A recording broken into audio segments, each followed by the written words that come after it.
जय हो। हरि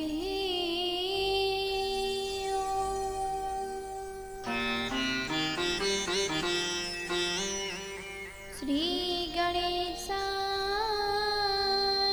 नमः।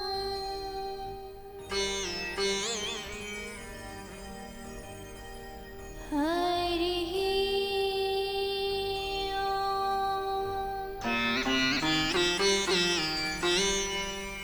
श्री सरस्वती नमः।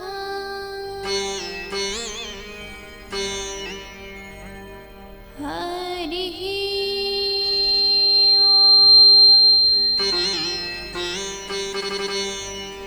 श्री राधा कृष्ण चरण कमलेभ्यो नमः।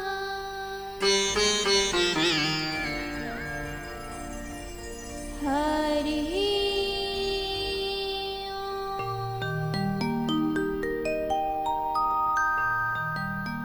श्री गुरु चरण कमलेभ्यो नमः।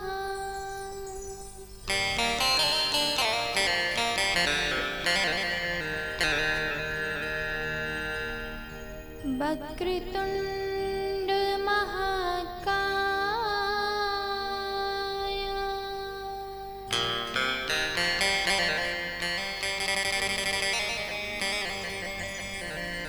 सूर्यकोटि समप्रभा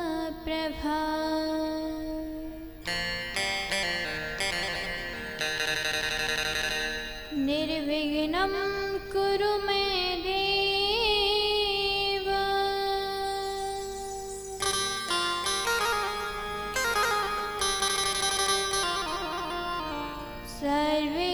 सर्वकार्येषु सर्वदा।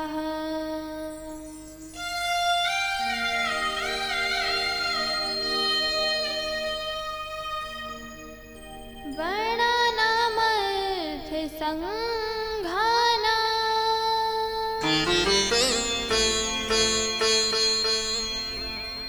रसानां छन्दसामपि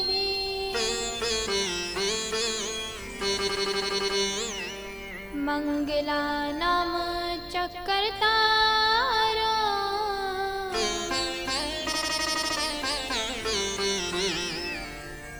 वन्दे वाणी विनायको।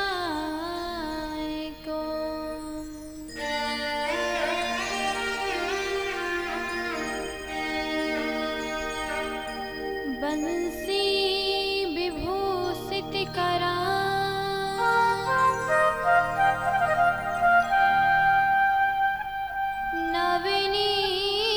नवनीरदाभा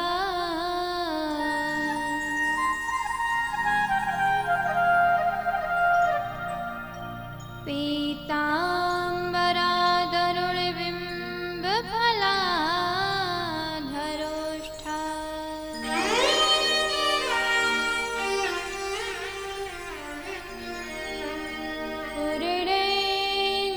पूर्णेन्दुसुन्दरिमुखा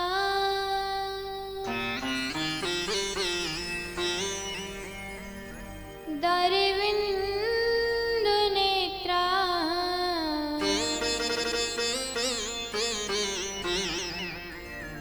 कृष्णात् परं किमपि तत्त्वमहं न जाने।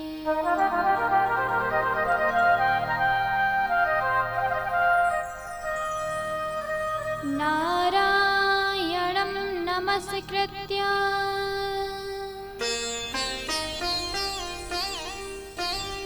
नरं चैव नरोत्तमं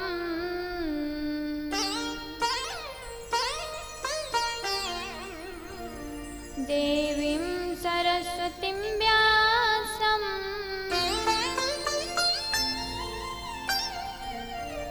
ततो जयमुदीरये।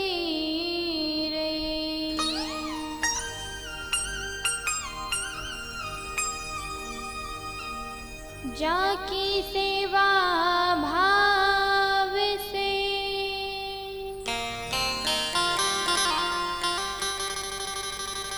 प्रसन्न भये प्रभु राम। ऐसे भक्त हनुमान को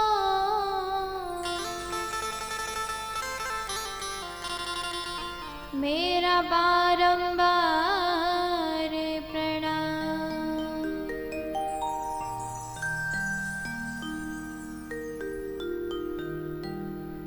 जय जय श्री राधा रमण।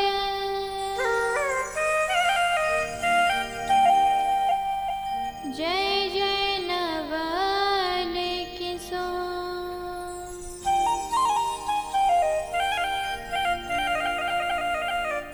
जय गोपी चित चोर प्रभु।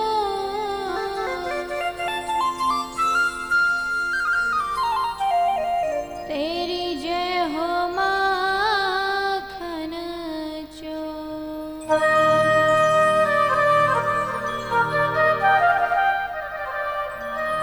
बोलिए कृष्ण कन्हैया लाल की जय। आइए अपनी मनवाड़ी अंतःकरण को पवित्र करने के लिए हम सब कुछ क्षण हरि नाम संकीर्तन करते हैं। सभी लोग मीठी मीठी तालियों का स्वागत करेंगे। सभी लोग तालियां बजाएंगे।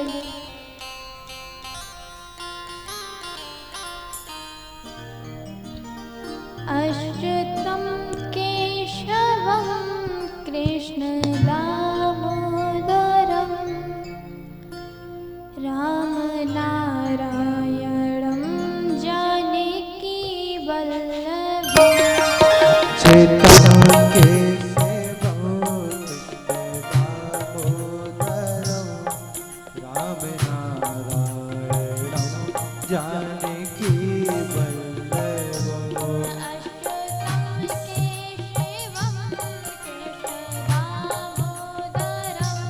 राम नारायणम जानकी वल्लभम।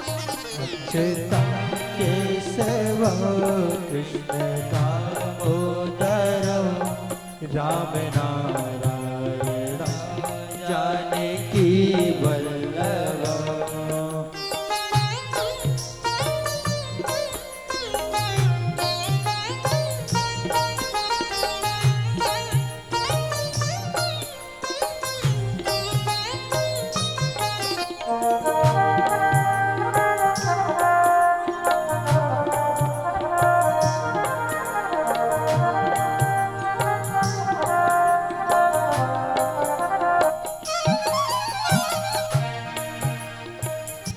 कौन कहता है भगवान आते नहीं। कौन कहता है भगवान आते नहीं।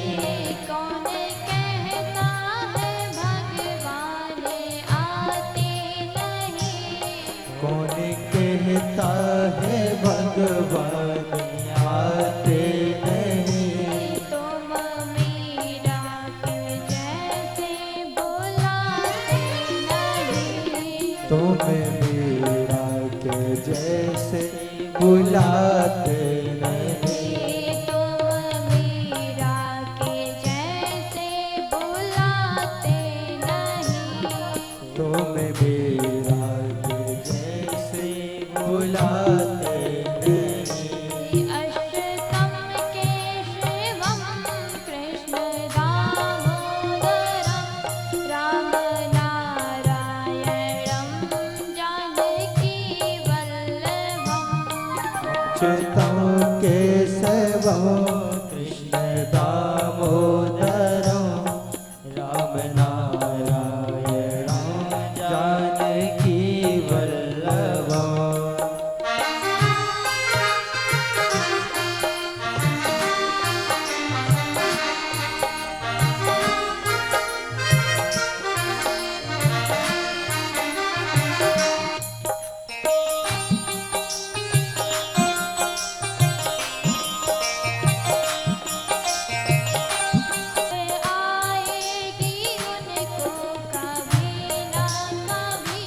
याद आएगी कभी ना कभी याद आएगी उनको कभी ना कभी। याद आएगी उनको कभी ना कभी कृष्ण दर्शन तो देंगे कभी ना कभी।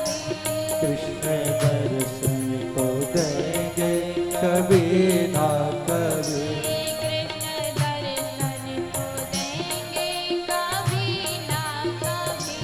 कृष्ण दर्शन को देंगे कभी ना कभी अष्टम केशवम कृष्ण दामोदरम राम नारायणम जानकी सतम केशवं कृष्ण दामोदरं राम नारायणं जानकी वल्लभम् अष्टम केशवम कृष्ण दामोदरम राम नारायणम जानकी वल्लभम। सतम केशवं कृष्ण दामोदरं राम नारायणं जानकी वल्लभम् राम नारायणम जानकी वल्लभम। ओ राम नारायणं जानकी वल्लभम् राम नारायणम जानकी वल्लभम। राम नारायणं जानकी वल्लभम् राम नारायणम जानकी वल्लभम। राम नारायणं जानकी वल्लभम् राम केशवम कृष्ण दामोदरम राम नारायणम जानकी वल्लभम। सुतं केशवं कृष्ण दामोदरं राम नारायणं जानकी वल्लभं राम नारायणं जानकी वल्लभं राम नारायणं जानकी वल्लभम् नारायणम जानकी वल्लभम। बोले कृष्ण कन्हैया लाल की जय हो राधा रानी सरकार की जय हो श्रीमद् भागवत महापुराण की जय हो गौ माता की जय हो वेदव्यास जी महाराज की जय हो सुखदेव जी महाराज की जय हो जय जय श्री राधे जय जय श्री राधे जय जय श्री राधे श्याम। परम परात्पर अखिलेश्वर अकारण कर्ण वर्णालय भक्तवंश कल्पतरु नंद नंदन यशोदानंदन बाल नंदन श्री बांके बिहारी लाल के चरणों में मेरा प्रणाम। परम आराध्य ब्रजभान लाडली श्री किशोरी राधा रानी सरकार के चरणों में मेरा प्रणाम। और इस पांडाल में जितने भी श्रोतागण भक्तगण विराजमान हैं, आप सभी को व्यासपीठ की ओर से मेरा जय जय श्री राधे। आज कथा का द्वितीय दिवस है, दूसरा दिन है, जिसमें हम सभी बड़ी ही सुंदर सुंदर कथाएं श्रवण करेंगे प्रभु की। और कल की कथा में हम सभी ने बड़ी ही सुंदर कुछ महात्मा की कथाएं श्रवण की। भगवान शिव के बारे में जाना कि भगवान शिव बहुत दीन दयाल हैं, दयानिधि हैं, हमेशा दूसरों पर करुणा करते हैं।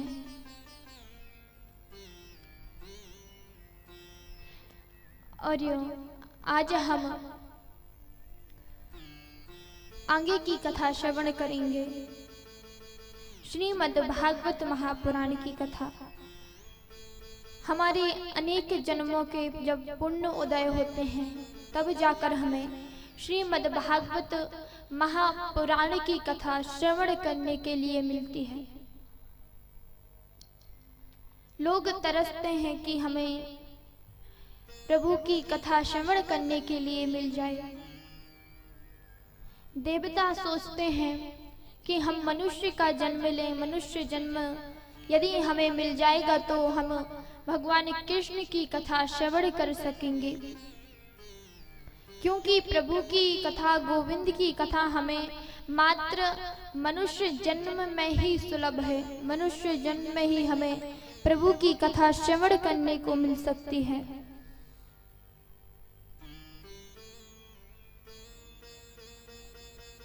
और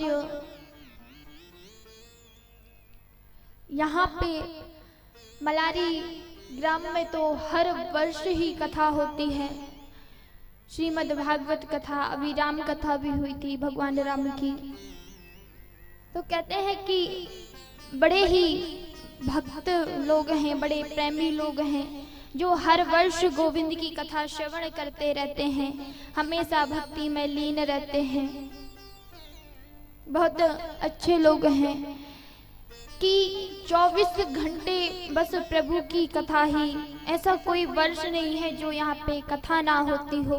हर वर्ष गोविंद की कथा रहती है, कथा होती है यहाँ पे, और सभी लोग भक्ति में झूमते हुए प्रेम के साथ प्रभु की कथा श्रवण करते हैं, गोविंद की कथा को श्रवण करते हैं। कहते हैं कि जहाँ पे हमेशा ही गोविंद की कथा चलती रहे, फिर वो गांव नहीं बल्कि एक पवित्र पुण्य स्थान बन जाता है। और यहाँ पे तो हर वर्ष ही प्रभु श्री कृष्ण की कथा होती है। इसीलिए कहते हैं कि ये बिल्कुल वृंदावन की तरह ही श्री मलारी ग्राम है। जैसे हमारे वृंदावन में हमेशा गोविंद की लीलाएं, गोविंद की कथा, कीर्तन, भजन हमेशा चलते रहते हैं, वैसे ही मलारी ग्राम में भी हमेशा ही कथाएं चलती रहती हैं, भजन चलते रहते हैं, कीर्तन चलते रहते हैं। जब भी देखो तो सभी लोग भक्ति में मग्न रहते हैं, बस चारों तरफ प्रभु का ही नाम सुनने के लिए मिलते हैं।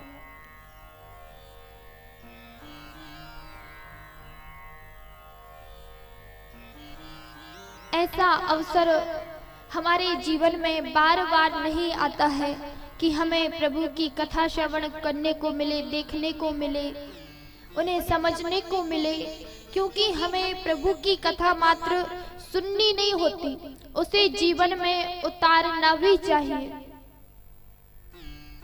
जब तक हम अपने जीवन में उस चरित्र को, उस कथा को उतारेंगे नहीं, तब तक हमें कथा का फल नहीं मिलता है।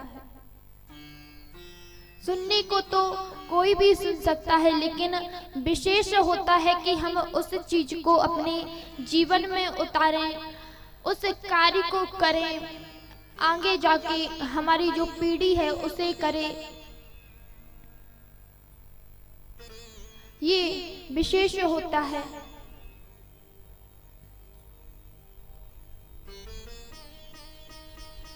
और भगवान श्री कृष्ण का जो स्वरूप है, कहते हैं भगवान श्री कृष्ण का स्वरूप सत्य और चित आनंद है। सत्य एक स्वरूप है और दूसरा आनंदमय स्वरूप है। जिसके मस्तक भगवान कृष्ण के चरणों में झुक जाए, जिसका हृदय भगवान के चरणों में लग जाए, तो उसका जीवन आनंदमय बन जाता है, आनंदमय हो जाता है उसका जीवन। फिर उसके जीवन में कभी कोई दुख नहीं रहता, हमेशा खुशी ही खुशी रहती है। और कहते हैं कि यदि हमें भगवान को प्रसन्न करना है, यदि भगवान को आपको प्रसन्न करना है तो सबसे पहली जो जरूरत है कि जिस चीज से भगवान जल्दी प्रसन्न होते हैं वो है गौ माता। यदि आप गौ माता की सेवा करोगे तो भगवान बहुत जल्दी प्रसन्न होंगे। कहते हैं कि जब घर में भोजन बनाते हैं तो सबसे पहली जो रोटी होती है वो गौ माता को देना चाहिए, और जो गौ माता को सबसे प्रथम रोटी देता है तो उसके बहुत से उपाय हैं कि हमारे घर में सबसे पहले जो धन की वृद्धि हो रही है वह धन बढ़ता है, दूसरा हमारी आयु बढ़ती है, तीसरा गोविंद के चरणों में हमें अनेक भक्ति प्राप्त होती है, भगवान श्री कृष्ण की कृपा हमारे ऊपर बरसती है, आयु बढ़ती है, समृद्धि बढ़ती है हमारी। क्योंकि कहते हैं जो गौ माता है ये माता लक्ष्मी की बड़ी बहन है। लक्ष्मी माता गौ माता की बड़ी बहन है, और जब तक लक्ष्मी माता को यदि आपको प्रसन्न करना है तो सबसे पहले गौ माता को प्रसन्न करना होगा। जिस दिन गौ माता आपसे प्रसन्न हो जाएंगी उस दिन लक्ष्मी माता आपके घर में आके स्वयं विराजमान हो जाएंगी। फिर आप चाहो कि हम गौ माता को प्रसन्न रखें और लक्ष्मी को भगा दें तो फिर लक्ष्मी नहीं भागने वाली, और कोई चाहता ही नहीं है कि लक्ष्मी हमारे यहाँ से भागे। सब चाहते हैं कि लक्ष्मी माता हमारे यहाँ पे ही बैठी रहे, हमेशा बैठी रहे। लेकिन कहते हैं कि लक्ष्मी जो है बड़ी चंचल होती है, लक्ष्मी माता कभी एक जगह टिकती नहीं है। आज इसके हाथ में है तो कल उसके हाथ में है। यदि लक्ष्मी माता की जो चंचल गति है इसे रोकना है तो सबसे पहले गौ माता को रोकिए। जो जीव हिंसा हो रही है, गौ माता को कष्ट दिया जा रहा है, गौ माता को काटा जाता है, बाजार में बेचा जाता है, सबसे पहले ये रोकिए, उनकी सेवा कीजिए।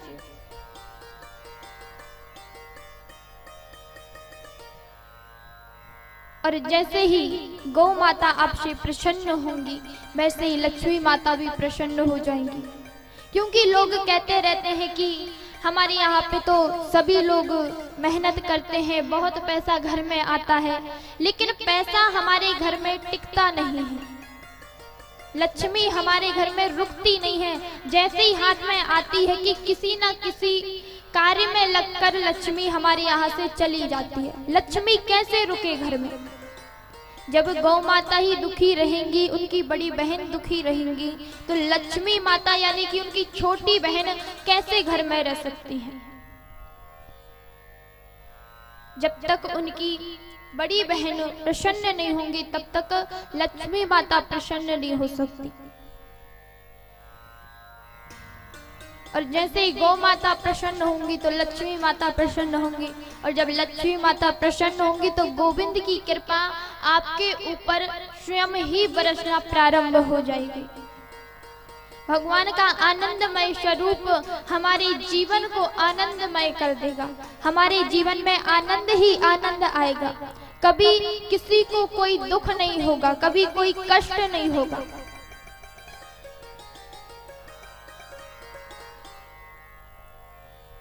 और हमेशा सत्य बोलिए, किसी से असत्य बातें मत करिए, किसी से झूठ मत बोलिए।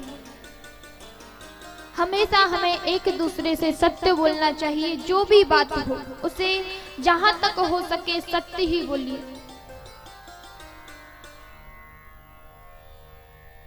एक बार ब्रह्मा जी के मानस पुत्र सनक सनंदन सनातन सनत कुमार कहते हैं कि बद्री विशालापुरी में आते हैं, यह सोचकर कि यदि कोई हमसे भगवान गोविंद की कथा श्रवण करना चाहेगा तो हम उसे कथा श्रवण कराएंगे। यह सोचकर वहीं पर बैठ जाते हैं।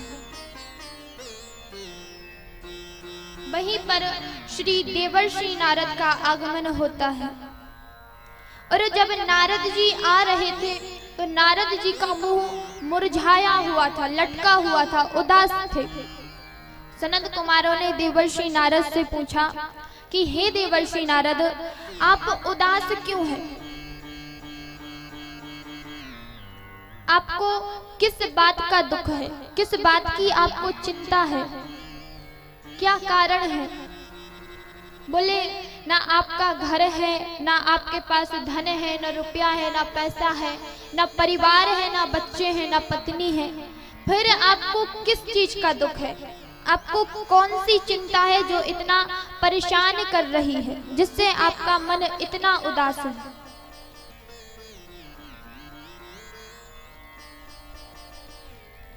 क्योंकि कहते हैं कि संतों का जो धन होता है वो संसार में छिपा हुआ नहीं है, संसार से अलग है। संसार के लोग पैसों के लिए आगे जाते हैं, लेकिन साधु संतों का धन क्या है? बोले, साधु संतों का जो धन है वो है हमारी वृषभान दुलारी श्री किशोरी राधा रानी। संतों का धन किशोरी राधा रानी है। फिर हे देवर्षि नारद, आपको किस चीज का दुख है? आप क्यों इतने उदास हैं?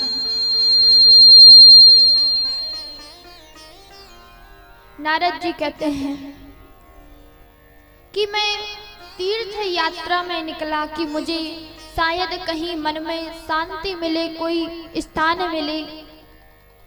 तो मैंने हर एक जगह पर, हरिद्वार में, श्रीरंग में, काशी में, मैं हर जगह गया, लेकिन मुझे ऐसा कोई भी स्थान नहीं मिला जहां पर शांति हो, जहां पर एकता हो। बोले, पुत्र पिता का सम्मान नहीं कर रहा है, पिता अपने परिवार को नहीं समझ रहा है, पुत्र पुत्र पर आपस में झगड़ा हो रहे हैं, भाई बहन में झगड़ा हो रहे हैं। बोले, मुझे ऐसा कोई स्थान नहीं मिला जहाँ पर एकाग्रता हो, जहाँ पर प्रेम हो, जहाँ पर भक्ति हो। हर जगह लोग बस झगड़ा कर रहे हैं, हर एक किसी को अपनी पड़ी हुई है कि मैं बूढ़ा ना हो, मेरी मृत्यु ना हो। लेकिन इस संसार में जो आया है तो जाएगा। बोले, आया है सो जाएगा, राजा हो चाहे रंक फकीर, चाहे कोई भी हो, जिसका इस संसार में जन्म हुआ है उसे एक ना एक दिन तो यहाँ से जाना ही है। सबकी मृत्यु निश्चित है।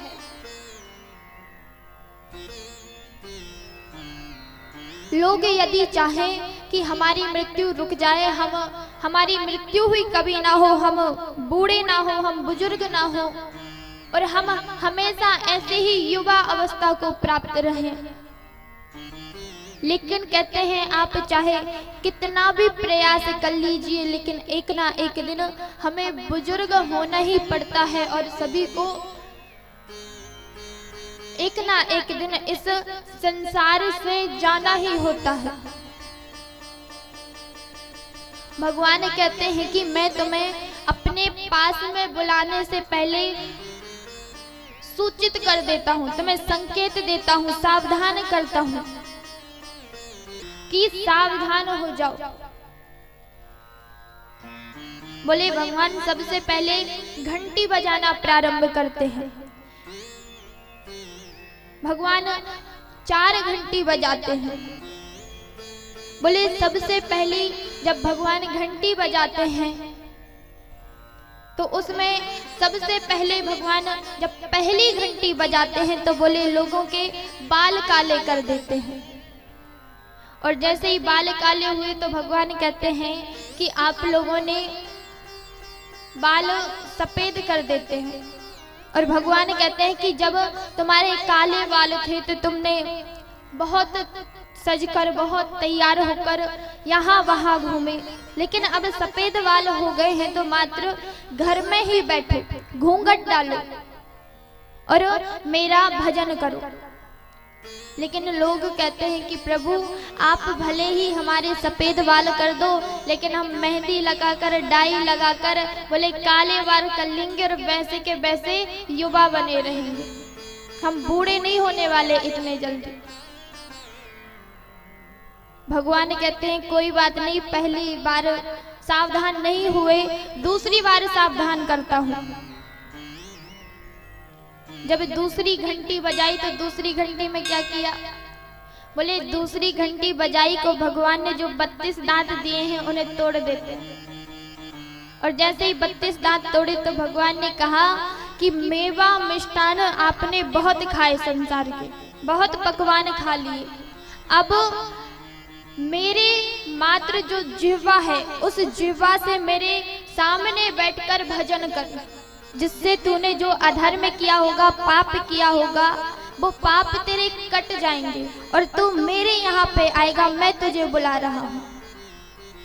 लोग अभी भी हार नहीं मानते, कहते हैं प्रभु आपने 32 दांत जरूर दिए हैं, लेकिन हम डॉक्टर के यहाँ पे जाके 34 दांत लगवा लेंगे और फिर से जैसे के तैसे मेवा मिष्ठान खाने लगेंगे।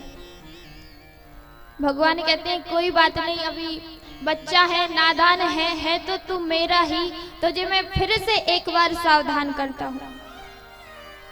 भगवान ने तीसरी घंटी बजाई और तीसरी घंटी जब बजाई तो क्या किया, बोले जो कमर होती है उसे झुका देते हैं। भगवान कहते हैं कि तूने यहाँ वहाँ बहुत घूमा, बहुत नृत्य किया है, जहाँ पे सत्संग हो वहाँ पे नृत्य किया नहीं, और जहाँ पे नहीं करना चाहिए वहाँ पे बहुत ज्यादा किया। बोले इसलिए मैं तेरी कमर टेढ़ी कर देता हूँ कि तू कहीं पर जाए ना और मेरे मंदिर में बैठकर मेरा कीर्तन करे। लेकिन लोग कहते हैं कि नहीं नहीं प्रभु, चाहे कुछ भी हो जाए, ये कलयुग है ना, डॉक्टर के यहाँ जाएंगे तो वो पट्टा बांध देगा कमर में, तो वैसे के वैसे ही घूमते रहेंगे। भगवान कहते हैं मैंने तुझे अपना बच्चा समझकर 3 बार सावधान किया, लेकिन तू अभी भी नहीं संभला, तो कहा कि मैं अब चौथी घंटी बजाता हूँ, और चौथी घंटी बजाते ही प्रभु सीधे उसे अपने धाम में ले जा लेते हैं। तू 3 बार सावधान नहीं हुआ, लेकिन चौथी बार अब चल तू यहाँ से, तेरा यहाँ पे कुछ नहीं हो सकता, भेजा तो मैंने ही है और मैं ही तुझे बुलाऊंगा। लेकिन बुलाने से पहले सावधान कर देते हैं कि आप संभल जाओ, अभी भी मौका है।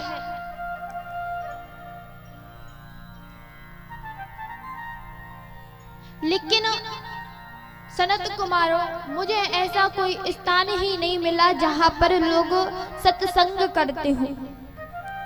बोले ऐसे ही मैं भ्रमण करते हुए श्री धाम वृंदावन में पहुंचा, और जब वृंदावन में पहुंचा हूं तो वहां पर मैंने क्या देखा,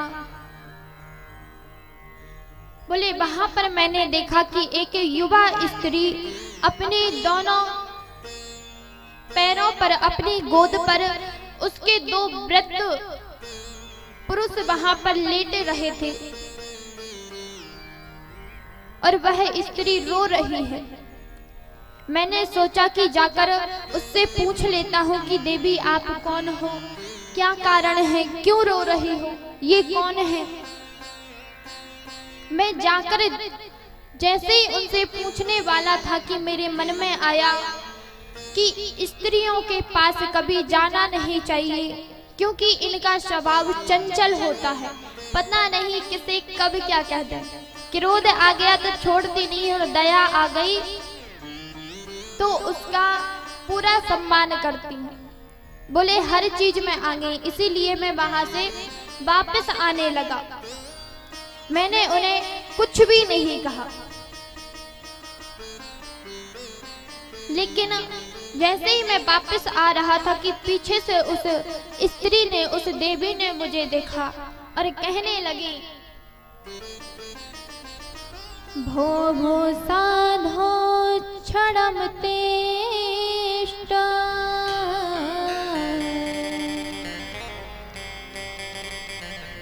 मचिन्तामपि नाशय।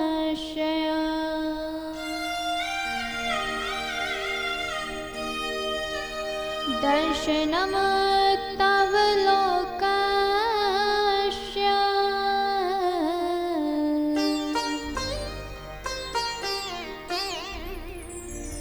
सर्वतः गहरं परम्।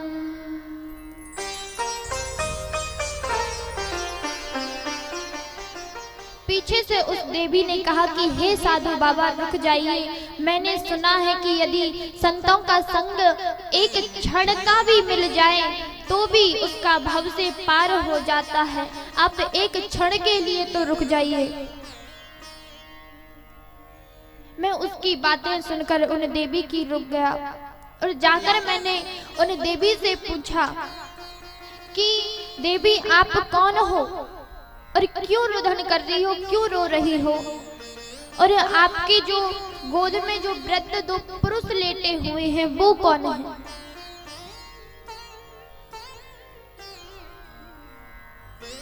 तो वो कहती हैं, अहम भक्तिरिति ख्याता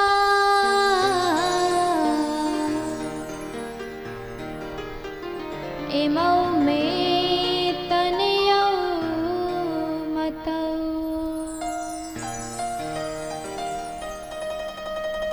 ज्ञान वैराग्य नामानो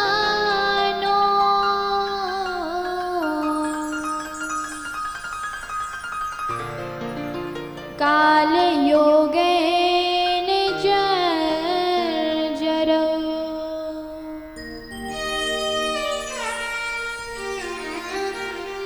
हे देवर्षि नारद, मैं भक्ति हूँ और मेरे गोद में जो दो वृद्ध पुरुष लेटे हुए हैं ये ज्ञान और वैराग्य मेरे पुत्र हैं। कितने शर्म की बात है कि माँ युवा और पुत्र उसके वृद्ध हैं। बोले देवर्षि नारद, मैं भारत भूमि को छोड़कर विदेश जाना चाहती हूँ। मैं भारत में रहना नहीं चाहती। बोले लोग देखते हैं कितनी शर्म वाली बात है कि माँ युवा है और पुत्र वृद्ध है, और बोले मैं यहाँ वहाँ गई, लोगों ने मुझे क्षीण किया, भगाया गया, मैं हर जगह से लुटी गई। उसके बाद वृंदावन में आई हूँ और वृंदावन में आने के बाद मेरी हालत ये हो गई कि मैं तो युवा हुई लेकिन मेरे पुत्र वृद्ध अवस्था को प्राप्त हो गए। आप चाहे कुछ भी करिए लेकिन मेरे पुत्रों को युवा अवस्था प्राप्त कराइए, ये पुनः दोबारा युवा हो जाएं।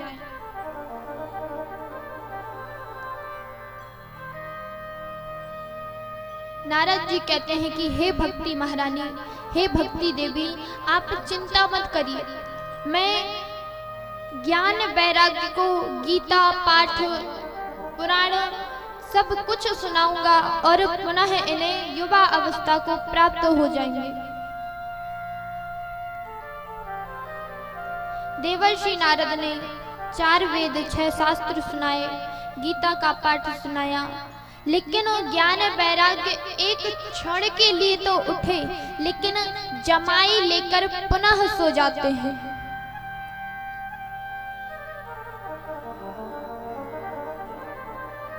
इतने में ही देवर्षि नारद को अब चिंता होने लगती है कि ऐसा क्या है जो ज्ञान वैराग्य अभी तक जाग नहीं रहे हैं, इनकी युवा अवस्था इन्हें प्राप्त नहीं हो रही है।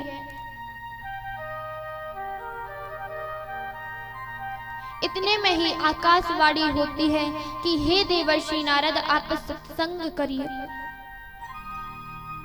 देवर्षि नारद ने कहा, मैं अभी इतनी देर से जो कर रहा हूँ, क्या ये सत्संग नहीं है?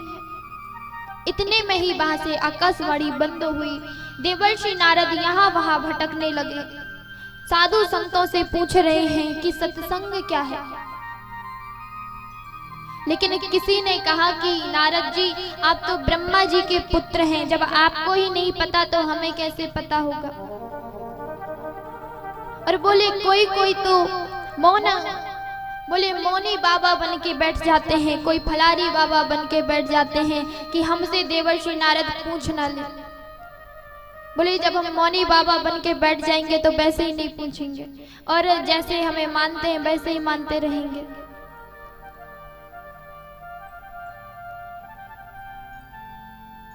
देवर्षि नारद घूमते घूमते संत कुमारों से मिले। संत कुमारों ने कहा कि देवर्षि नारद, आप चिंता मत करिए, ज्ञान वैराग्य को यहाँ पर लेकर आ जाइए, 2 आसन डालिए, और जो सत्संग आकाशवाणी ने आपसे कहा है, ये सत्संग और कोई नहीं बल्कि श्रीमद् भागवत महापुराण ही सत्संग है।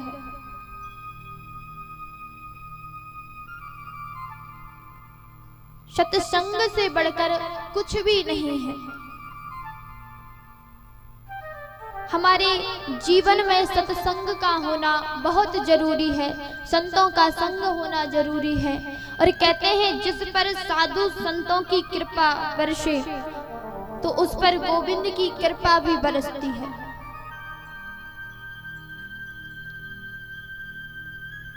ज्ञान वैराग्य को लाया गया, श्रीमद् भागवत कथा सुनाई, और जैसे ही वहां पर कथा सुनाते हैं कि तुरंत ज्ञान वैराग्य युवा अवस्था को प्राप्त होते हैं। और भक्ति महारानी वहां पर खड़ी होकर सभी के बीच में नृत्य करने लगती हैं। वहां पर नारद जी अपना बीड़ा बजाने लगते हैं, माता सरस्वती भी वहां पर आ जाती हैं, सभी संत महात्मा खड़े हो जाते हैं और बड़े ही धूमधाम के साथ में भक्ति महारानी वहां पे नृत्य करना प्रारंभ कर देती हैं। और मानो कि श्री देवर्षि नारद भक्ति महारानी को बता रहे हैं, और भक्ति महारानी के द्वारा हम सब भक्तों को भी बता रहे हैं और कह रहे हैं, ब्रज के नंद लाला श्री राधा जू के सांवरिया, सब दुख दूर हुए जब तेरा नाम लिया।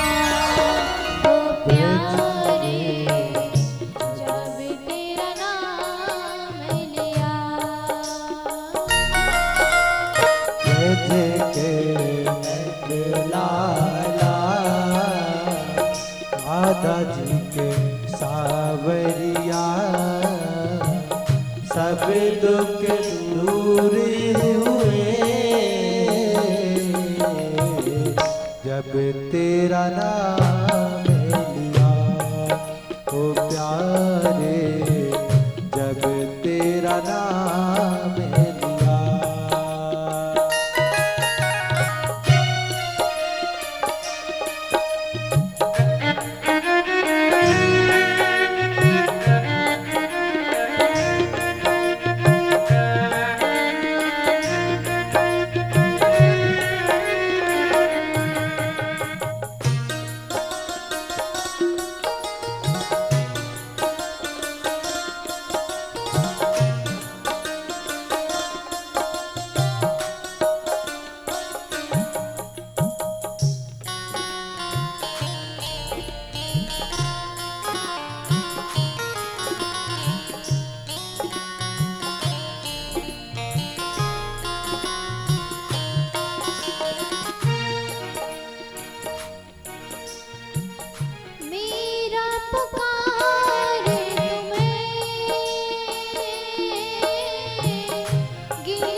पुकारे तुम्हें गिरिधर गोपाला। मीरा पुकारे तुम्हें गिरिधर गोपाला। मीरा पुकारे तुम्हें गिरिधर गोपाला। बन गया अमृतमय विष का भरा प्याला। बन गया अमृतमय विष का भरा प्याला। बन गया अमृतमय विष का भरा प्याला। बन गया अमृतमय विष का भरा प्याला। विष का भरा प्याला। विष का भरा प्याला। कौन मिटाए उसे जिसे तूने राख लिया। कौन मिटाए उसे जिसे तूने राख लिया।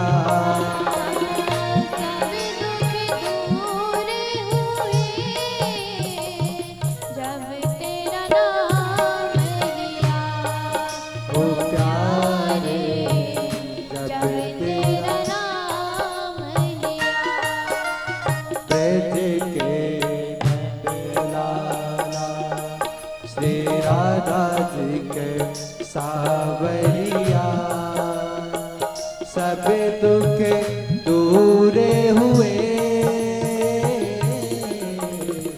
जब तेरा नाम लिया। ओ प्यारे जब तेरा नाम लिया।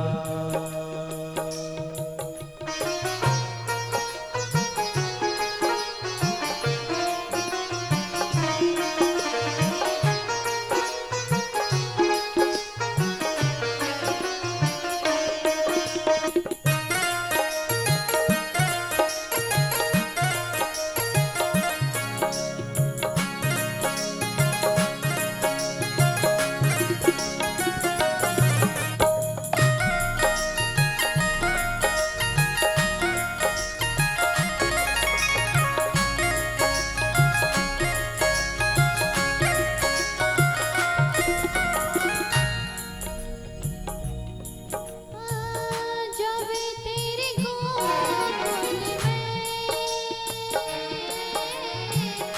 आई विपदा भारी। अभी तेरे गोकुल में आई विपदा भारी। जब तेरे गोकुल में आई विपदा भारी। जब तेरे गोकुल में आई विपदा भारी। के सहारे पर सारी विपदा तारी। एक इशारे पर सारी विपदा टारी। सारे पर सारी विपदा तारी। एक इशारे पर सारी विपदा टारी। सारी विपदा तारी। सारी विपदा टारी। उठ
सुध बिसराई गई मुरली की धुन प्यारी, मुरली की धुन प्यारी, मुरली की धुन प्यारी। मेरे मन मंदिर में रास रचायो रसिया, मेरे मन मंदिर में रास रचाए रसिया।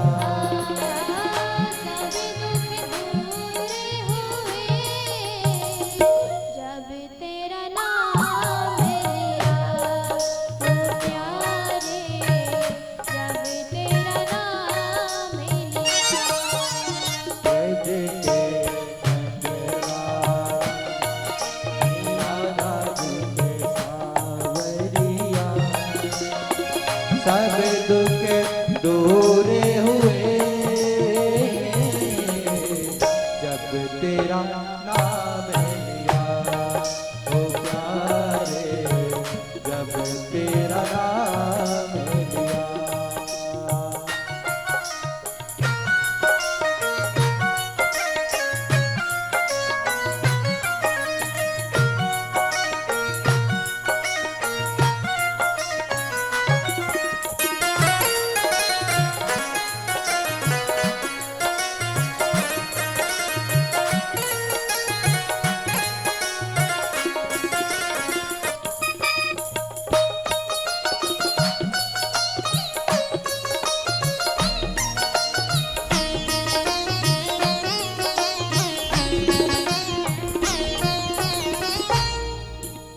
ब्रज के नंद लाला,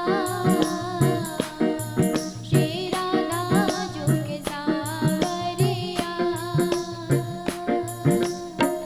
सब दुख दूर हुए जब तेरा नाम लिया।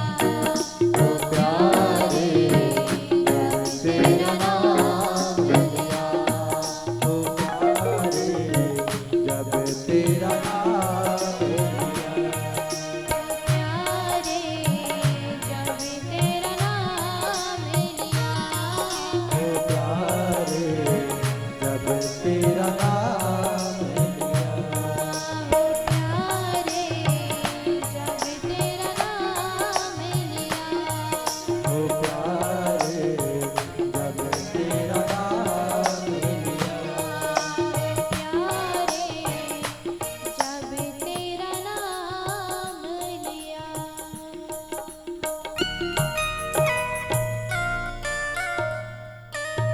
बोले बाकी बिहारी लाल की। नारद जी भक्ति महारानी के पुत्रों का युवा अवस्था प्राप्त करा के भक्ति महारानी हर एक भक्त के हृदय में विराजमान हो जाती हैं। इसके बाद श्री देवर्षि नारद प्रश्न करते हैं कि ऐसा कोई कथा है, ऐसी कोई इतिहास पुराण की कथा है कि श्रीमद् भागवत कथा श्रवण करने से किसी व्यक्ति की मुक्ति हो जाए। सनत कुमारों ने कहा कि देवर्षि नारद, आप मुक्ति की बात कर रहे हो। बोले, मैं आपको ऐसी कथा श्रवण करा रहा हूं जिसमें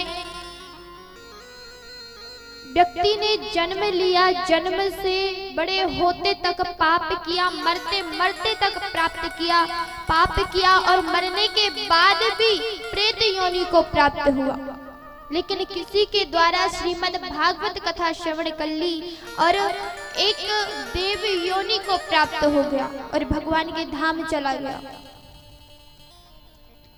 श्री देवर्षि नारद को बताते हैं, ये मान पाप कृतास्तु सर्वदा, सदा दुराचार रता विमार्गगः,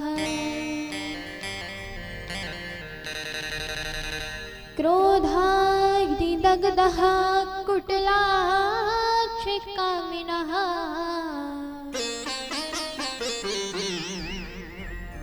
सप्ताह यज्ञेन कलौ पुनन्ति तेः।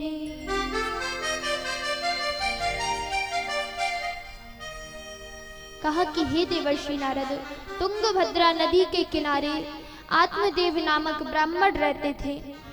उनके यहाँ पे कोई संतान नहीं थी। प्राण त्यागने के लिए जंगल में चले गए और जंगल में जाकर मरने के लिए जा रहे थे कि एक संत जी की कृपा से उन्हें फल दिया गया और वह फल धुंधली को दिया। धुंधली ने उस फल को तर्क वितर्क करके खाया नहीं और गौ माता को खिला दिया और अपनी बहन से कहा कि मैं तुझे पैसा दूंगी, बदले में तू अपना पुत्र मुझे दे देना। कहते हैं कुछ समय बाद धुंधली ने अपनी बहन को पैसा दिया और बदले में उससे पुत्र ले लिया और जो फल गौ माता को खिलाया गया था उस गाय ने भी एक पुत्र को जन्म दिया। बोले बड़ा विचित्र पुत्र को जन्म दिया जिसके कान तो गौ माता के जैसे थे, लेकिन शरीर जो है वो देवताओं की तरह था, मनुष्यों की तरह था। इसलिए आत्मदेव जी महाराज ने उनका नाम गोकर्ण रख दिया और धुंधली के पुत्र का नाम हुआ धुंधकारी।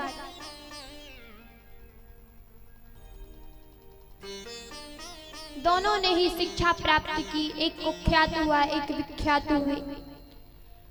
धुंधकारी बड़ा पापी निकला, रास्ते चलते बच्चों को मारता, माता पिता को पीटता। उनसे ये आत्मदेव जी से सहन नहीं हुआ और आत्मदेव जी श्री धाम वृंदावन जाकर प्रभु का भजन करने लगे। माता धुंधली भी पीड़ित होकर, दुखी होकर कुएं में छलांग लगाकर आत्महत्या कर लेती हैं। गोकर्ण जी महाराज भी वहां से चले जाते हैं तीर्थ स्थानों में। अब धुंधकारी 5 गड़ी गांव को लेकर आता है, चोरी करता, डकैती करता। गड़ी गांव ने उसे रस्सी से बांधकर बहुत पीटा, लेकिन जब उसकी मृत्यु नहीं हुई तो उसके मुंह में अंगार डाल के, जैसे ही अंगार डाला तो वह झटपटाते हुए वहीं पर उसका गोविंदाय नमो नमः हो गया। गोकर्ण जी को पता चला कि हमारे भाई की भी मृत्यु हो गई है, तो कहते हैं कि गया जी में जाकर श्राद्ध किया, पिंडदान किया और वापस अपने नगर में आए तो वहां पे धुंधकारी अनेक प्रकार के भेष बनाता, कभी बकरे का, कभी भैंसे का, कभी किसी का, कभी किसी का। बस रोता है, कुछ बोल नहीं पा रहा है। तो गोकर्ण जी ने कहा कि आप कौन हो, आप बताइए कि आप रो क्यों रहे हो। लेकिन कुछ बोल नहीं पा रहा था धुंधकारी। तो गोकर्ण जी ने अपने कमंडल से जल निकाला और जल निकाल कर धुंधकारी के ऊपर उस प्रेत आत्मा में डाल दिया। और जैसे ही प्रेत आत्मा में डाला है कि तुरंत धुंधकारी बोल पड़ा, अहम भ्राता त्वदीयोऽस्मि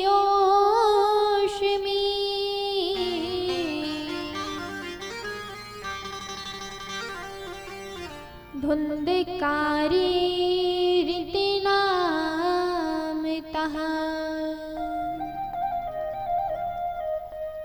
शुकीयेनैव दोषेण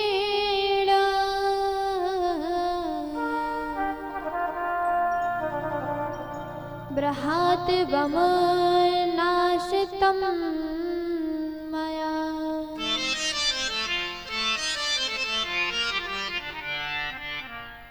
धुंधकारी बोला कि भैया मैं धुंधकारी हूँ, आपका बड़ा भाई, आप मेरी मुक्ति के लिए कोई उपाय ढूंढिए। गोकर्ण जी महाराज सूर्यदेव जी के माध्यम से पता करते हैं कि श्रीमद् भागवत कथा श्रवण कराने से व्यक्ति की मुक्ति हो जाती है। और गोकर्ण को एक बांस में बिठाया गया जो 7 गिठान का था। उसमें बैठाकर श्रीमद् भागवत कथा श्रवण कराई। जैसे ही सप्तम दिवस की कथा विराम हुई, सातों गिठान फट गई और फटकर धुंधकारी वहां से निकलता है और एक देवता की तरह सामने खड़ा हो जाता है। विमान आया और धुंधकारी को लेकर जाने लगा है।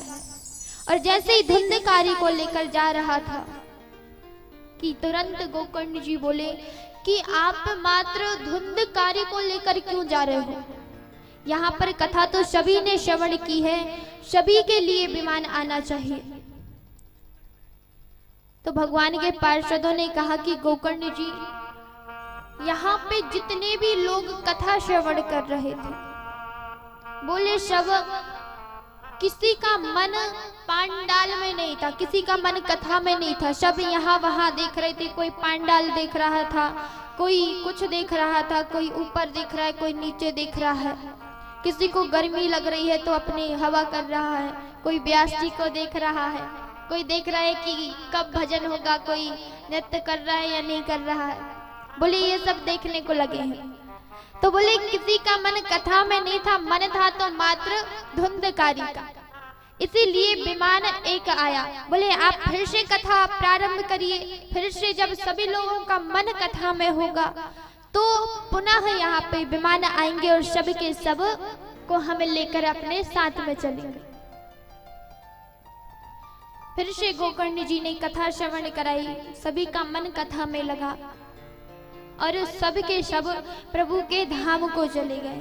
बोले भक्तवत्सल भगवान की। कहते हैं श्रीमद् भागवत महापुराण की कथा श्रवण करने से बड़ा पापी भी तर जाता है। बस मन उसका कथा में होना चाहिए।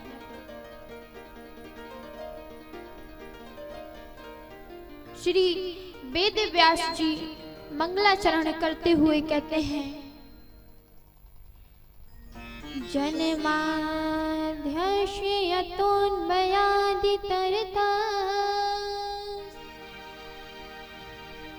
चार्थेष विघ्याशरा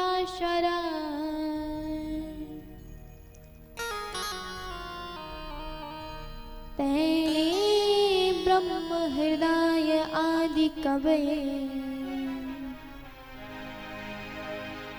मुह्यन्ति सूरयः तेजो वारिमृदां यथा विनिमयो यत्र त्रिसर्गो मृषा धाम्ना स्वेन सदा निरस्तकुहकम् सत्यं परं धीमहि। यहाँ पर वेद व्यास जी महाराज ने किसी देवता का आवाहन नहीं किया, बल्कि सत्य कहकर पुकारा। बोले जो सत्य है हर जगह कण कण में जो व्याप्त है, उस सत्य की हम बात कर रहे हैं।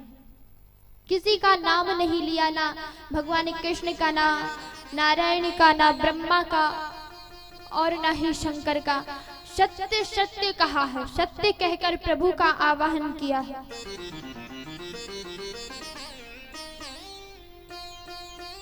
कहा कि लोग जिस भगवान को माने उस पर अपनी श्रद्धा रखें, विश्वास रखें, अपने इष्ट को माने। इष्ट एक हो लेकिन सभी की पूजन करें, अर्चना करें, सभी को माने। इष्ट एक हो लेकिन श्रद्धा हमारी हर एक देवताओं के प्रति होना चाहिए, चाहे वो शंकर जी हो, ब्रह्मा जी हो, गणेश जी हो, सभी के प्रति हमारी निष्ठा होनी चाहिए। सभी का पूजन करना चाहिए, अर्चना करनी चाहिए। बस हमारी एक देवताओं को बस नहीं, बल्कि हर एक किसी को मानना चाहिए।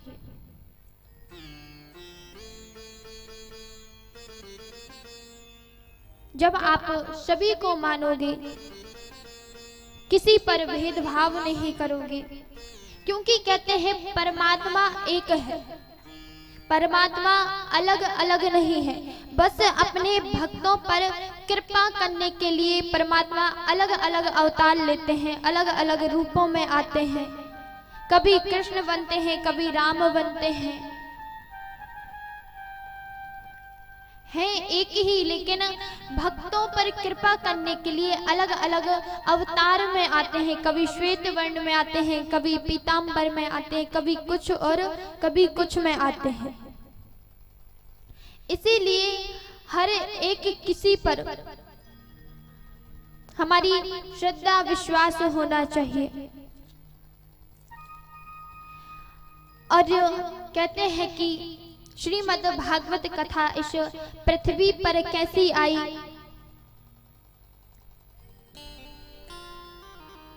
तो एक बार भगवान श्री कृष्ण ने माता राधा रानी से प्रार्थना करके यहाँ पे गोलोक धाम में श्री सुखदेव जी महाराज को भेजा है। और सुखदेव जी महाराज राधा रानी का नाम लेते हुए धरती पर आते हैं, श्री धाम वृंदावन में आते हैं और कहते हैं कि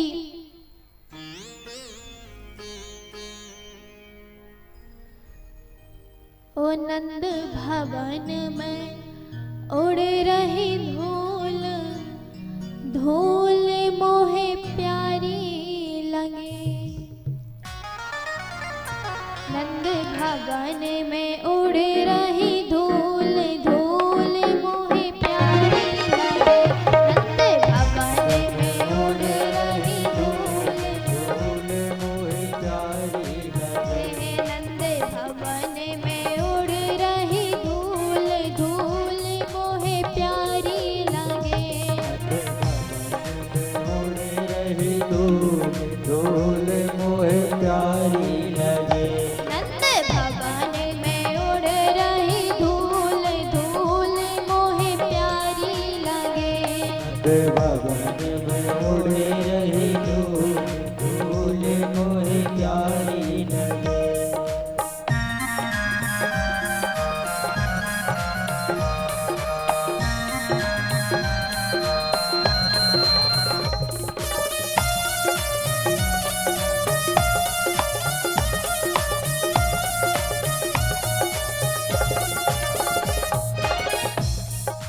उड़े उड़े धूल मेरे माथे पे लागे। उड़े उड़े धूल मेरे माथे पे लागे। उड़े उड़े धूल मेरे माथे पे लागे। उड़े उड़े धूल मेरे माथे पे लागे। मैंने तिलक लगाया भरपूर, धूल मोहे प्यारी लगे। मैंने तिलक लगाया भरपूर धूल मोहे प्यारी लगे। मैंने तिलक लगाया भरपूर, धूल मोहे प्यारी लगे।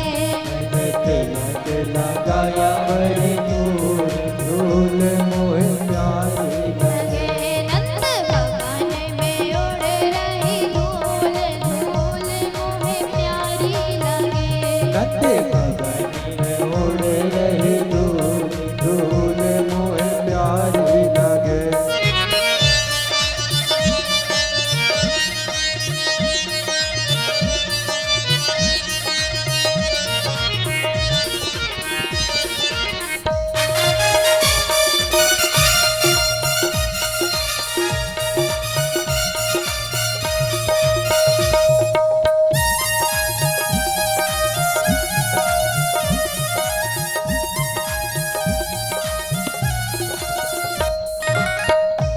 देखिए यहाँ पर सभी लोग बैठे हुए हैं, हर कोई चाहता है कि राधा रानी के चरणों की नजर हमारे ऊपर आए। तो यहाँ पे जितने भी लोग बैठे हैं, जो जो चाहते हैं कि हमारे ऊपर राधा रानी की धूल आए, तो सभी लोग तालियों की सेवा करते हुए मुंह से गाएंगे। उड़े उड़े धूल मेरे ओठों पे लागे। उड़े उड़े धूल मेरे होठों पे लागे। उड़े उड़े धूल मेरे ओठों पे लागे। उड़े धूल मेरे होठों पे लागे। मैंने भजन, जय हो। मैंने भजन हो। मैंने भजन गाए भरपूर धूल मोहे प्यारी लगे। मैंने भवन में उड़ी रही धूल धूल मोहे प्यारी लगे। नंद भवन में उड़ रही धूल धूल मुझे प्यारी लगे। नंद भवन में उड़ी रही धूल धूल मोहे प्यारी लगे।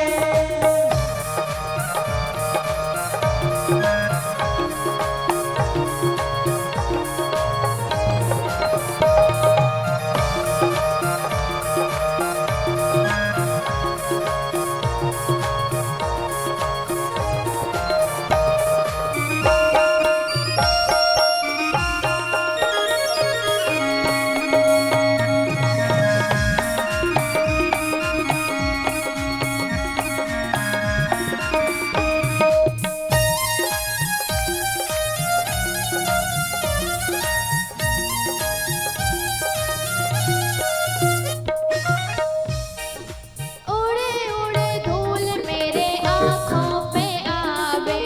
उड़े उड़े धूल मेरे आँखों पे अबे उड़े उड़े धूल मेरे आँखों पे आवे।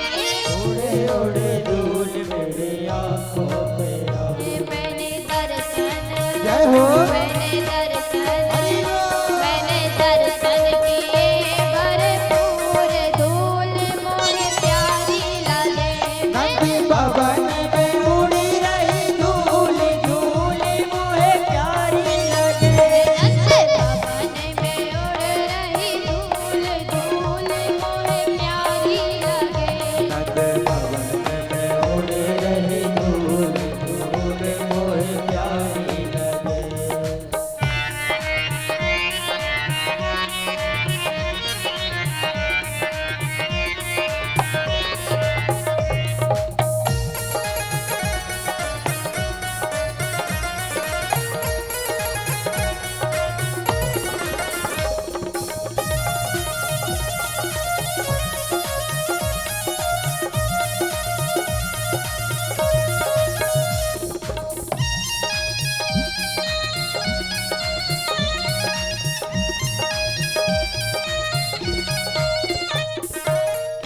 देखिए, हर कोई चाहता है कि राधा रानी की रज हमारे ऊपर आए।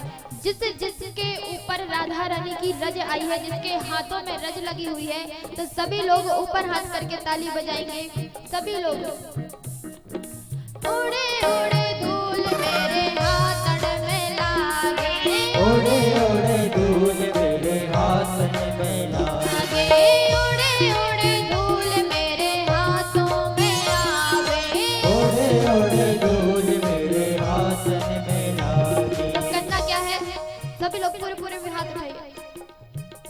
मैंने ताली मैंने ताली मैंने ताली बजाई भरपूर धूल मुझे प्यारी लगे। ओ मैंने ताली बजाई भरपूर धूल मोहे प्यारी लगे। नंद भवन में उड़ रही धूल धूल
सुखदेव जी महाराज राधा रानी का नाम लेते हुए आते हैं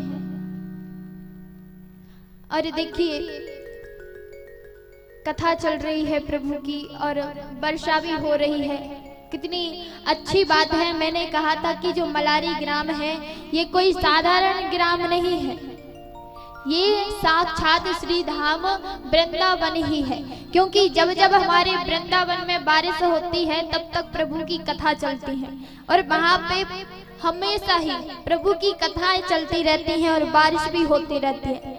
ऐसे ही मलारी ग्राम भी आज मलारी नहीं बल्कि साक्षात वृंदावन ही है। वृंदावन ही बन गया जहाँ पे गोविंद की कथाएं लीलाएं चल रही हैं और सभी देवताएं बूंदों के साथ में आके सबके साथ में सभी यहाँ पे आके विराजमान हो रहे हैं, प्रभु की कथा सुन रहे हैं। और कहते हैं जिस कथा में वर्षा हो जाए, जिस कथा में बारिश हो जाए, उस कथा का तो आनंद ही कुछ और रहता है। क्योंकि वर्षा होती है तो सभी को बड़ी खुशी होती है। सभी देवता भी कहते हैं हम ऐसे तो जा नहीं पाएंगे, लेकिन जब वर्षा होगी तो जरूर जाएंगे, क्योंकि वर्षा के साथ वो बूंदों में समा जाते हैं। और जब बूंदों में समाते हैं तो बोले कि एक एक करके नीचे गिरती जाती हैं बूंद और देवता भी अपना स्थान बना के नीचे बैठते जाते हैं। चाहे जैसे भी हो, लेकिन हम लोग प्रभु की गोविंद की कथा सुन ले।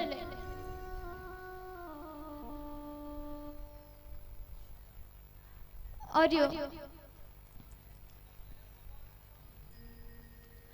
जहां पे गोविंद की कथा हो रही है वहां पे बारिश भी हो तो चिंता की कोई बात नहीं है, क्योंकि प्रभु के रहते हुए, गोविंद के रहते हुए कोई हानि नहीं हो सकती, कोई कष्ट नहीं हो सकता है। गोविंद प्रभु जब बारिश हो रही है तो उनकी कृपा से अच्छा ही होगा,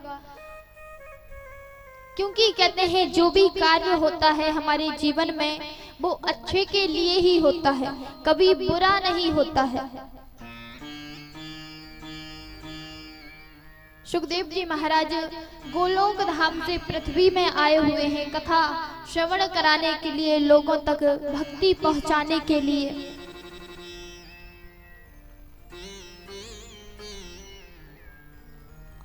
और जो कहते हैं कि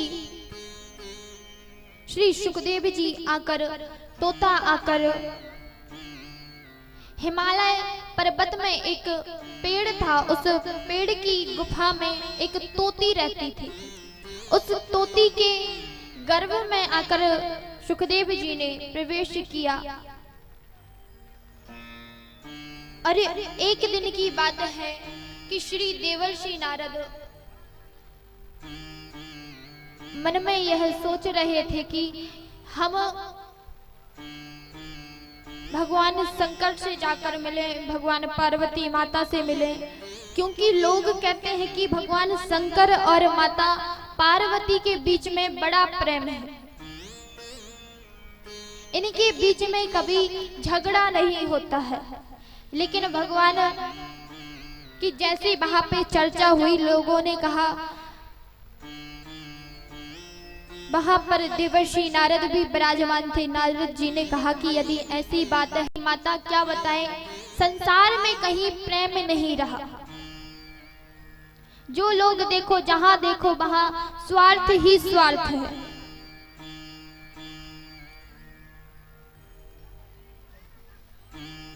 माता पार्वती कहती हैं कि नहीं नहीं, ऐसी बात नहीं है। बोले मेरे और भगवान शंकर के बीच में देखो कितना प्रेम है, बोले हमारे परिवार में देखो कितना प्रेम है। बोले कभी भी बताओ कि यदि बोले शेर और कभी बैल, इन दोनों की आपस में मित्रता हो सकती है?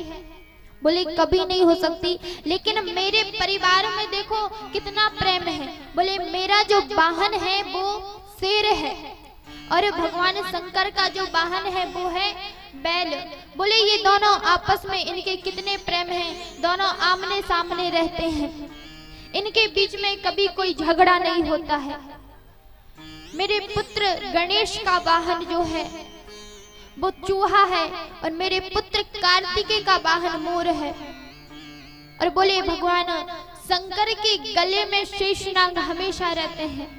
बोले इन तीनों की कभी मित्रता हो सकती है, लेकिन मेरे परिवार में देखो कितनी अच्छी मित्रता है। नारद जी ने सोचा कि माता अपने परिवार की बहुत ही ज्यादा बड़ाई कर रही है।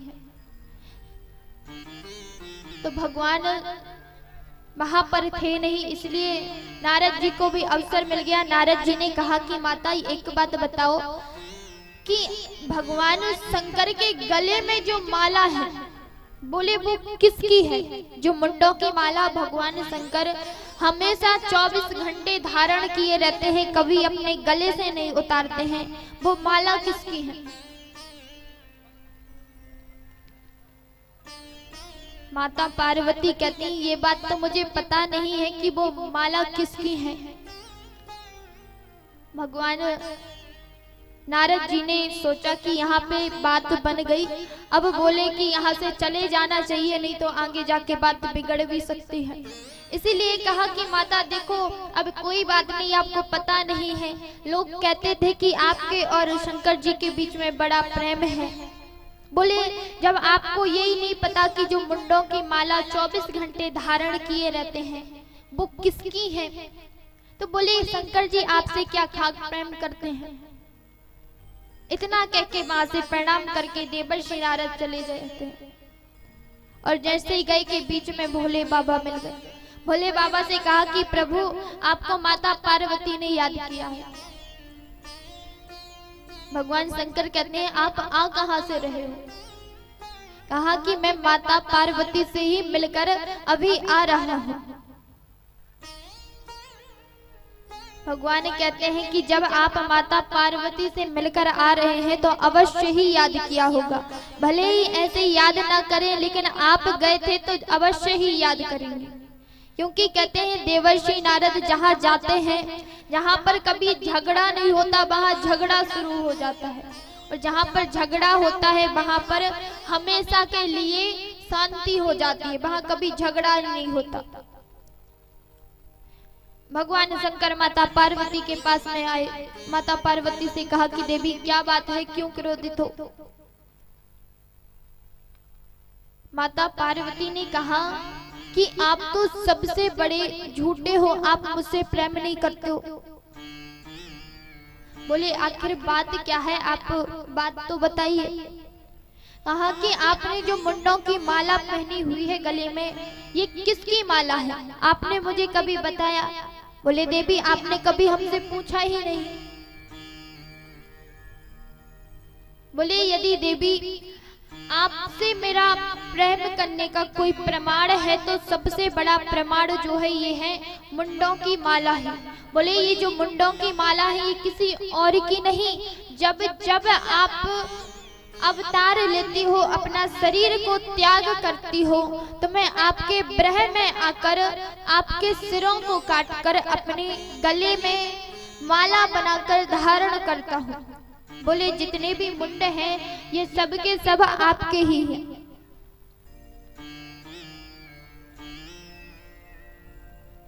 माता पार्वती कहती हैं कि मैं इतनी बार मर चुकी हूँ और आप अमर हो, आपकी कभी मृत्यु नहीं होती। ऐसा ही कौन सा राज है जिस कारण आपकी कभी मृत्यु नहीं होती है? भगवान शंकर ने कहा देवी हमने अमर कथा का पान किया हुआ है। बोले अमर कथा क्या है? हमें भी अमर कथा का पान करना है। भगवान शंकर कहते हैं कि अमर कथा हर कोई नहीं पान कर सकता, हर किसी को सुलभ नहीं है। माता पार्वती कहती हैं कि स्वामी क्या हमें भी ये सुलभ नहीं है, क्या हम भी इसे श्रवण नहीं कर सकते? बोले देवी यदि आप कथा श्रवण करना चाहती हैं और रास्ते में यदि आप बीच में सो गई तो कथा कौन श्रवण करेगा? कहा कि मैं कथा आपको श्रवण कराता हूँ, अमर कथा। और श्रीमद् भागवत महापुराण में बोले पूरे 12 स्कंद हैं। जैसे ही प्रथम स्कंद ब्राह्म हो आप ओम नमः शिवाय बोलना, दूसरा हो तो ओम नमः शिवाय बोलना। बोले ऐसे में मुझे पता चलता रहेगा कि आप जाग रही हो, आप सोई नहीं हो।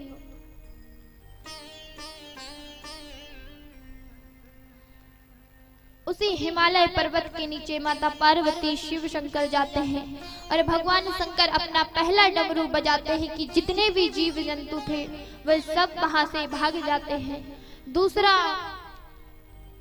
डमरू बजाते हैं कि एक तोती एक अंडे को जन्म देती है और तीसरे डमरू बजाते ही तोती अंडे में चोंच मारकर वहां से उड़ जाती है। उस तोते से कहते हैं कि भगवान शंकर कथा सुनाने लगे, प्रारंभ करे। कथा के प्रभाव से उस अंडे में से एक तोता निकला और पेड़ के ऊपर बैठ के सुनने लगा।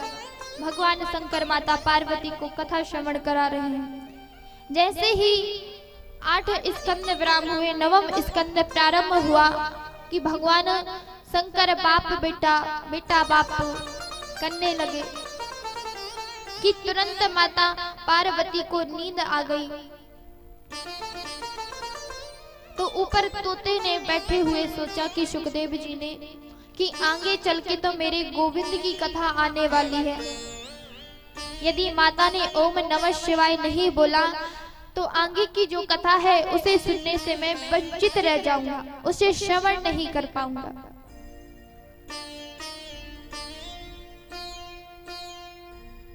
इसीलिए तोता स्वयं बोलने लगा, 9वां स्कंद ओम, 10वां स्कंद ओम, 11 स्कंद ओम, 12 स्कंद ओम।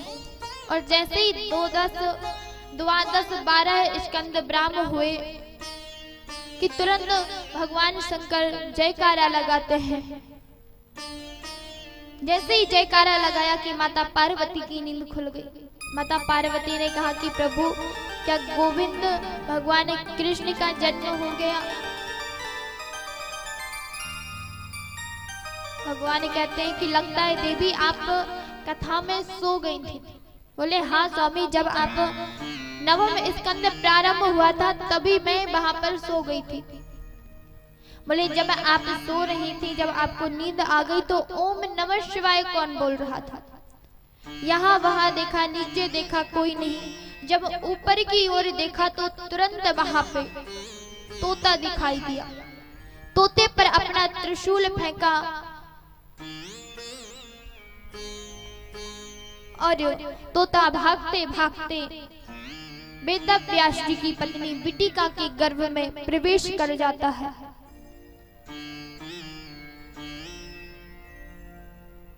भगवान शंकर वहां पे द्वार में जाकर खड़े हो जाते हैं और जैसे ही खड़े हुए तो देख रहे हैं कि बिटिका अंदर अकेली है, इसलिए प्रवेश नहीं किया। श्री वेद व्यास जी यमुना स्नान से वापस आकर देखते हैं कि आज भगवान शंकर उनके द्वार में खड़े हुए हैं। उन्हें देखकर वेद व्यास जी बड़े प्रसन्न होते हैं और कहते हैं, सेवा के सदन स्वामी आगे मानो, सेवा के सदन आगे मानो, सेवा के सदन स्वामी आगे मानो, सेवा के सदन स्वामी आगे मानो।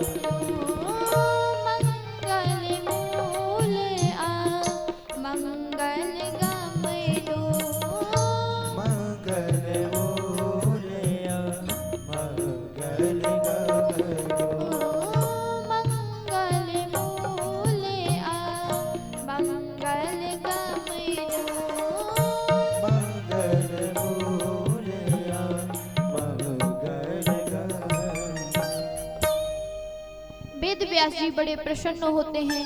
कहते हैं आज तो मेरा घर, मेरी कुटिया, मेरा जीवन धन्य हो गया।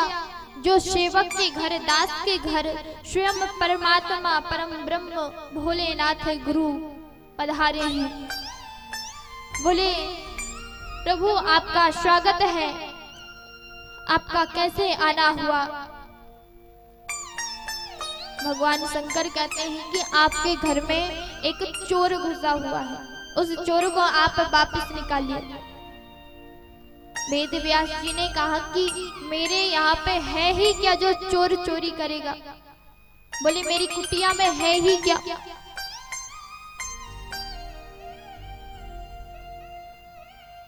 भगवान शंकर कहते हैं कि आपके यहाँ पे सुखदेव तोता घुसा हुआ है, उसने मेरी भागवत चुराई है।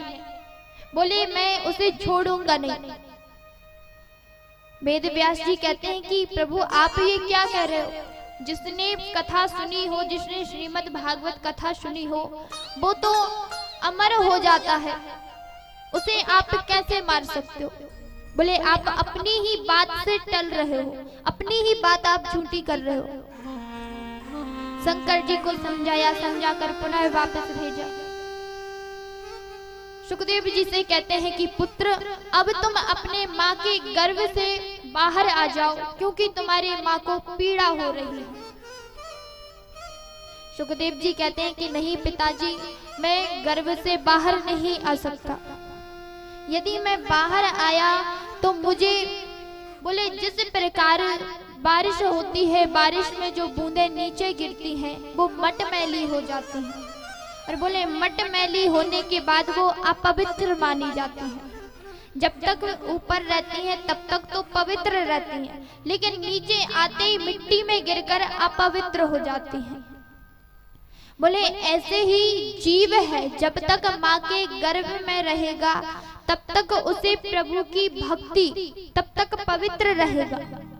लेकिन जैसे ही इस धरती पर जन्म लेता है, जैसे ही उसे माया मिट्टी लगती है, वैसे ही वो अपवित्र हो जाता है।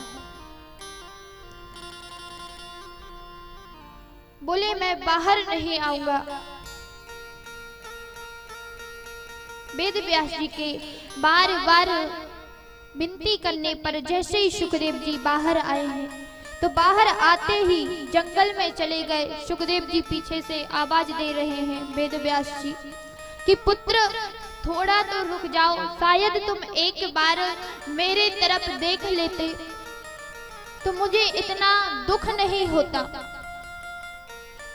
लेकिन सुखदेव जी ने एक बार भी अपने पिता वेद व्यास जी के पास में नहीं देखा और वहां से चले गए। वेद व्यास जी रुदन करते हुए पुनः अपने कुटिया आश्रम में आ जाते हैं। कहते हैं कि भगवान का जन्म इस धरती में हुआ है, लेकिन जब तक जीव अपने माँ के गर्भ में रहता है तब तक उसे अपने पूर्व जन्म की जो कथा रहती है, जो पूर्व जन्म की जो बातें हैं, उसे अपने माँ के गर्भ में तो याद होती हैं। तब तक तो वो प्रभु से प्रार्थना करता है कि प्रभु आप मुझे इस धरती पर भेजो, मुझे और अब रहा नहीं जाता है। मैं आपको वचन देता हूँ कि मैं जब धरती पर आऊंगा, जन्म लूंगा, तो मैं अवश्य ही आपका भजन करूंगा, कीर्तन करूंगा, सत्संग करूंगा, आपकी कथा को श्रवण करूंगा। लेकिन जैसे ही जीव जन्म लेता है कि माया रूपी मिट्टी में लिपटकर प्रभु को भूल जाता है।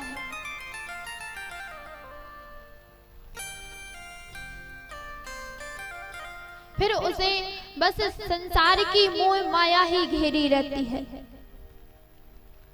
फिर वो प्रभु को भजता नहीं है। और कहते हैं प्रभु को कब भजता है? जब उसको कोई दुख हो, उसके ऊपर कोई संकट हो, जब उसके ऊपर दुख आता है, तकलीफ आती है, तब जाकर उसे प्रभु की याद आती है।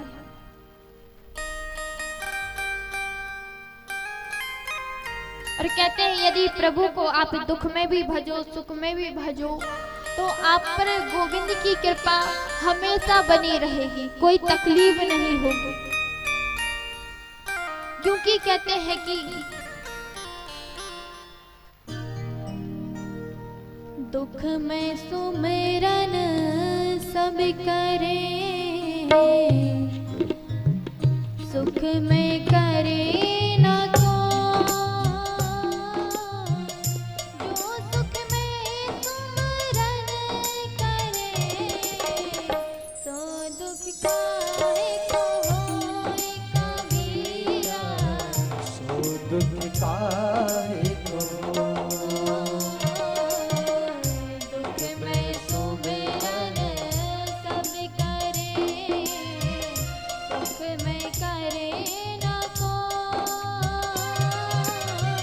जो सुख में सुमिरन करे, सो दुख काहे को होए कबीरा। सो दुख काहे को, सो दुख काहे को होए कबीरा। सो दुख काहे को हो। कहते हैं भगवान को दुख हो सुख हो हमेशा याद करिए, चाहे कुछ भी हो जाए। यदि आपके ऊपर संकट, और जैसे ही घर में पुत्र पुत्री, बोले पुत्री का जन्म हुआ, गोविंद को भजने लगे कि प्रभु आपने पुत्री को जन्म क्यों दे दिया। और बोले जैसे ही पुत्र का जन्म हुआ कि खुशी का ठिकाना नहीं रहा।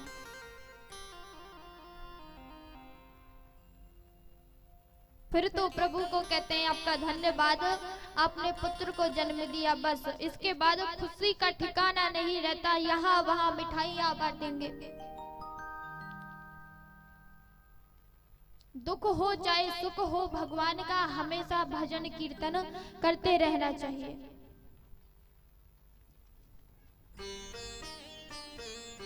और कहते हैं कि इस प्रकार से श्रीमद् भागवत कथा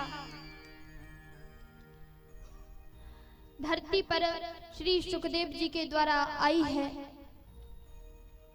और सुखदेव जी के द्वारा ही हम सब भक्तों को सुनाई गई है, संतों के द्वारा। और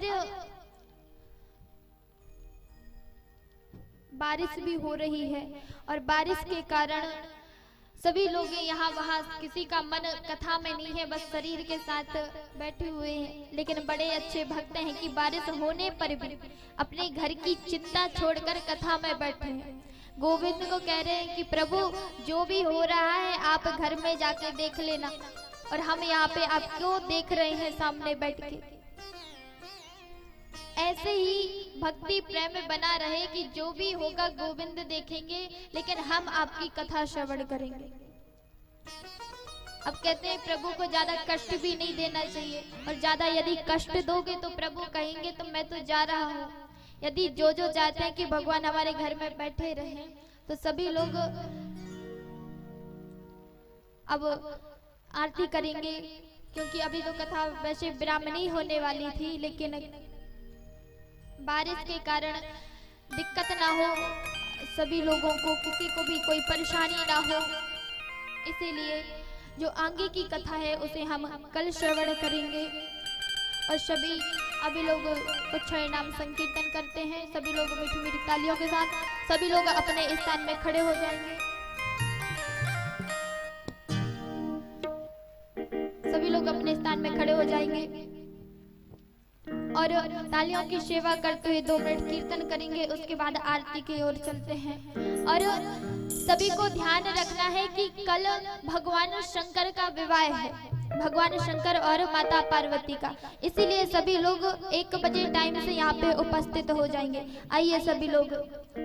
ओ राधे राधे गोविंद गोविंद राधे राधे राधे गोविंद गोविंद राधे राधे राधे गोविंद गोविंद राधे राधे गोविंद गोविंद राधे गोविंद राधे गोपाल राधे गोविंद राधे गोपाल राधे गोविंद राधे गोपाल राधे गोविंद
राधे राधे गोविंद गोविंद राधे गोविंद राधे गोपाल राधे गोविंद राधे गोपाल राधे गोविंद राधे गोपाल राधे गोविंद राधे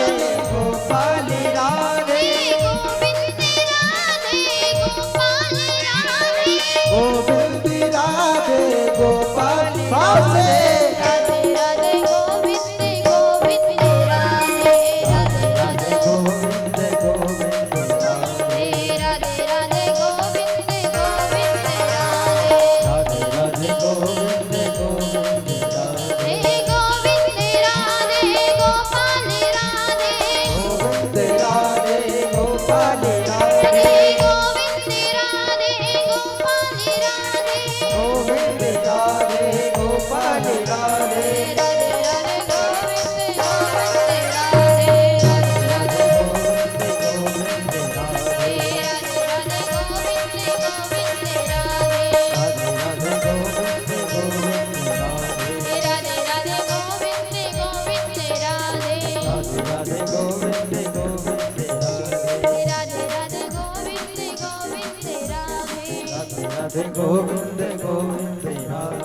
राधे राधे गोविंद गोविंद राधे।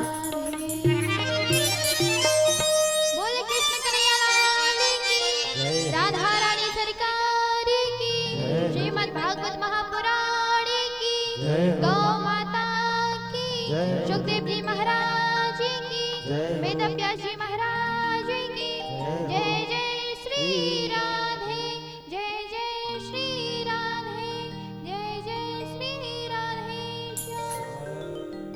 हमारी समिति के सदस्य एवं जो भक्तगण पीछे खड़े हुए हैं वो आगे आ जाएं। श्री भागवत भगवान की आरती होने को जा रही है। सभी लोग सामने आएं और आरती की थाली लेकर भगवान की प्रेम से आरती करेंगे। जो कथाएं कुछ शेष बची हुई हैं उन सब कथाओं को हम कल श्रवण करेंगे। आज मौसम के कारण कथा हम लोग शीघ्रता से विश्राम की ओर ले चलते हैं। जो भक्त पीछे खड़े हुए हैं कृपया आगे आ जाएं और आरती की थाली लेकर आरतियां करेंगे। हमारी समिति के सदस्य भी